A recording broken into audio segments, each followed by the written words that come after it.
Rate ఏం జరుగుతూ ఉన్నదండి అసలు భారతదేశ వ్యాప్తంగా బీజేపీ వర్సెస్ సీజేపీ నడుస్తుంటే అసలు సీజేపీ అనేది మొత్తం కూడా ఇక్కడ కాదు, వీళ్ళంతా బయట నుంచి వస్తూ ఉన్నారు, ఆ గ్రూపులకు సంబంధించినటువంటి వ్యక్తులు అని చెప్పి మాట్లాడుతూ ఉన్నారు. ఎట్లా చూడవచ్చు అసలు దీన్ని మనం?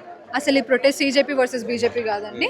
నీట్ పేపర్ లీక్ అయితే జరిగిందో అది విద్యార్థుల పట్ల జరిగిన చాలా పెద్ద ప్రాబ్లం, అది విద్యార్థులకి ఉన్నది. దాని గురించి మేము ప్రశ్నిస్తుంటే కేవలం దానికి సమాధానం చెప్పలేక పిరికిగా ఉంటూ దాన్ని సీజేపీ వర్సెస్ బీజేపీగా మార్చినట్టున్నారు. ఎట్లా చూడొచ్చు? ఇప్పుడు మొన్న జరిగినటువంటి లాఠీ చార్జ్ ఏదైతే ఉందో ఫస్ట్ వీళ్ళే అటెంప్ట్ చేసిండ్రు, రాళ్ళు రూవిండ్రు పోలీసుల మీదకి, పార్లమెంట్ మీదకి అని చెప్పి మాట్లాడుతూ ఉన్నారు. ఒక వీడియోల రూపంలో కట్స్ వేసి చూపెడతా ఉన్నారు. అంటే ఎట్లా అర్థం చేసుకోవచ్చు దీన్ని జనాలు? చాలా శాంతియుతంగా జరుగుతున్న పోరాటం దగ్గరకు వచ్చి వాళ్ళే మమ్మల్ని రెచ్చగొట్టి రెచ్చిపోలేదు కూడా. విద్యార్థులు చాలా శాంతియుతంగా చేసినారు. కావాలని లాఠీ చార్జులు వేసి కావాలని పిల్లల్ని కొట్టడం కావచ్చు, పెద్దల్ని కొట్టడం కావచ్చు, మహిళల పైన అసభ్యకరంగా ప్రవర్తించడం కావచ్చు, అది వాళ్ళే చేసి మళ్ళీ మా మీద నింద వేయడాన్ని అసలు మేము ఏదో ఒక నాటకంలా అనిపిస్తుంది నాకైతే వాళ్ళు చేసింది. అంతమందికి దెబ్బలు తాకినాయి.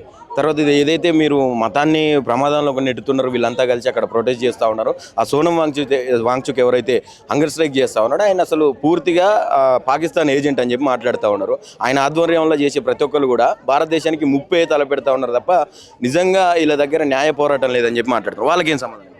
పేరు ఒకవేళ ముస్లిం అయితే యాంటీ నేషనల్ అంటారు, మన గవర్నమెంట్ని ప్రశ్నిస్తే యాంటీ నేషనల్ అంటారు. సోనం వాంగ్చుక్ పాకిస్తాన్ ఏజెంట్. ఎందుకు అవుతారండి పాకిస్తాన్ ఏజెంట్? అసలు పాకిస్తాన్ ఎందుకు వస్తుంది మాటల్లోకి? నాకు అర్థం కాదు.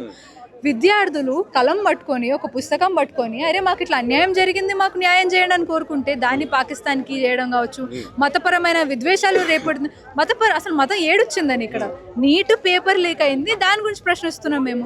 దాంట్లో వాళ్ళే మతాన్ని తీసుకొచ్చి అంటే జై శ్రీరామ్ అనొద్దని చెప్పి మీరు అక్కడ స్టేట్మెంట్లు ఇస్తున్నారంట బహిరంగంగా. ఎందుకు ఇస్తామండి? అక్కడ నమాజ్ చేస్తున్నారు, మరి దాని గురించి కూడా మరి విద్వేషాలు లేపుతున్నారు. మేము సెక్యులర్ కంట్రీ, ఇది సెక్యులర్గా ఉంటున్నాం, మాకేం అవసరం ఈ మతం చేయొద్దు, ఈ మతం మేము ఎవరం చెప్పనీకి. ధర్మేంద్ర ప్రధాన్ ఎవరు అంటే వేరు, మీరు ఎవరినైతే రిజైన్ కోరుతా ఉన్నారో, డిమాండ్ చేస్తూ ఉన్నారో ఆయనే బాజాబ్తా వీళ్ళంతా టెర్రరిస్ట్ గ్రూప్కి సంబంధించినటువంటి వాళ్ళని చెప్పి స్టేట్మెంట్ పాస్ చేసింది. చూసే ఉంటారు మీరు కూడా. దాని మీద ఏం చెప్తారు? ఎప్పుడైతే మనం సమాధానం చెప్పలేని పొజిషన్లో ఉంటామో అప్పుడు మనం కట్టుకోదలుగుతాం. ఇది కూడా అట్లనే. ఆయన అకౌంటబుల్ ఉండలేక, ఆయన మేము అడిగే ప్రశ్నలకి సమాధానం చెప్పలేక మమ్మల్ని టెర్రరిస్టులు అంటున్నాడు, మమ్మల్ని యాంటీ నేషనల్ అంటున్నాడు. ఈ దేశం బాగుపడడానికి మేము ఒక అడుగు ముందుకు వేస్తున్నాం, అయితే మేము యాంటీ నేషనల్, మేము యాంటీ నేషనల్ ఇస్తే ఏం చేయగలం మనం? ఈ దేశం మెరుగుపడాలని చూస్తున్నాం మేము, ఈ దేశం ముందుకు సాగాలని చూస్తున్నాం మేము. అట్లాంటి విద్యార్థులను పట్టుకుని టెర్రరిస్టులు అంటారు. టెర్రరిస్ట్ అంటే ఏంది అసలు? అంత పెద్ద అసలు ఆరోపణ ఎట్లా ఇస్తారు మా మీద? సో ఓవరాల్గా అసలు నీట్ ఎగ్జామ్ లీక్ అయింది, ఆ తర్వాత దాని మీద లీక్ చేసిన వాళ్ళు ఎవరో చూసి మేము యాక్షన్ తీసుకున్నాము, కేసు ఫైల్ చేసినాము, లోపలికి పోయినరు, మళ్ళీ రీ ఎగ్జామ్ పెడితే రీసెంట్గా రిజల్ట్స్ కూడా వచ్చినాయి. వాళ్ళంతా కౌన్సిలింగ్కి వెళ్తా ఉన్నారు, చాలా సంతోషంగా ఉన్నారు ఇప్పుడు రాసినటువంటి పిల్లలు. వీళ్ళు అనవసరంగా దీన్ని ఒక రచ్చ చేస్తూ ఉన్నారని చెప్పి మాట్లాడుతున్నారు. అదేదో అంటారు కదా సామెత, చేతులు కాలిపోయినాక ఆకులు పట్టుకొని ఏం లాభం అన్నట్టు. నీట్ 2 సార్లు లీక్ అవుతుందంట, లీక్ అయిన తర్వాత వాళ్ళు పట్టుకుంటారంట. తర్వాత ఇప్పుడు ఈ మధ్యలో ప్రాసెస్లో విద్యార్థులు వెళ్ళిన మెంటల్ ప్రెషర్ కావచ్చు, డిప్రెసివ్ ఎపిసోడ్ కావచ్చు, దానికి ఎవరు సమాధానం ఇస్తాడు? మేము దొంగను పట్టుకున్నామంటే మరి దొంగతనం చేసిండు కదా, మరి దాన్ని ఎట్లా పూరుస్తారు? చాలా మంది విద్యార్థులు వాళ్ళ ప్రాణాలు ఇచ్చేసినారు కదా, ప్రాణాలు అర్పించినారు కదా, వాళ్ళ ప్రాణాలు తిరిగి తీసుకొస్తారా మీరు? బేటీ బచావో బేటీ పడావో అంటాడు మోడీ. మొన్న అసలు ఆ దాడిని చూస్తే, ఆ లాఠీ చార్జిని చూస్తే మహిళల పట్ల కూడా విపరీతంగా వాళ్ళు ఇష్టం వచ్చినట్టు చేయి చేసుకోవడం కావచ్చు, గుంజడం కావచ్చు, ఇలాంటివన్నీ జరిగినాయి. నిజంగా నడుస్తూ ఉన్నదా? మీకు అర్థమవుతుంది ఏం నడుస్తా ఉన్నదని చెప్పి? అవును, అసలు బేటీ బచావో బేటీ పడావో అన్న గవర్నమెంటే మళ్ళీ ఎడ్యుకేషన్ మినిస్టర్ ఏమంటాడు? అరే మహిళలు మన ఇంటి లక్ష్మి, వాళ్ళు ఎందుకు ఇంటికి బయటికి వచ్చి ఎందుకు చదువుకోవాలని అంటాడు. వాళ్ళకే ఒక ఎజెండా లేదు, వాళ్ళకే ఒక లైన్ లేదు. ఫస్ట్ జనరేషన్ ఉమెన్ చాలా మంది ఇప్పుడు ముందుకు వచ్చి చదువుతున్నారు. చాలా మంది మహిళలు ఇంకా చదువుకి చాలా దూరంలో ఉన్నారు. ఈ దేశం చాలా అభివృద్ధి చెందాల్సిన అవసరం ఉంది.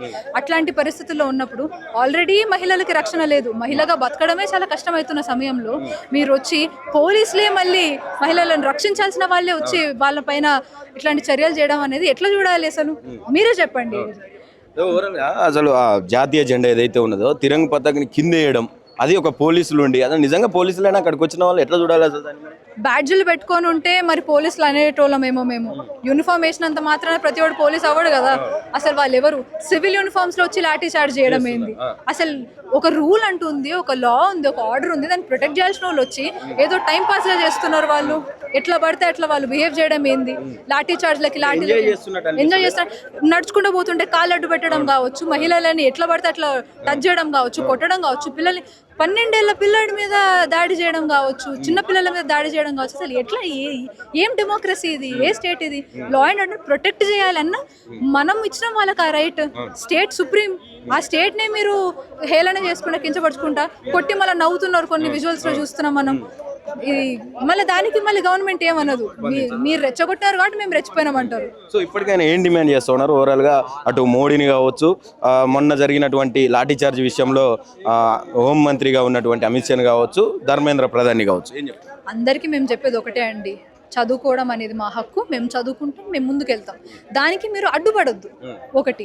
తర్వాత మేము నీట్ ఎగ్జామ్ జరిగిన మేము టెలిగ్రామ్ బ్యాన్ చేస్తామని కావచ్చు, లేకపోతే మేము సోషల్ మీడియాని అరికడతామంటే అది కాదు కదా మనకు కావాల్సింది. పేపర్ లీక్ అవ్వకుండా ఉండాలి, పేపర్ని మీరు ప్రాపర్గా చేయాలి.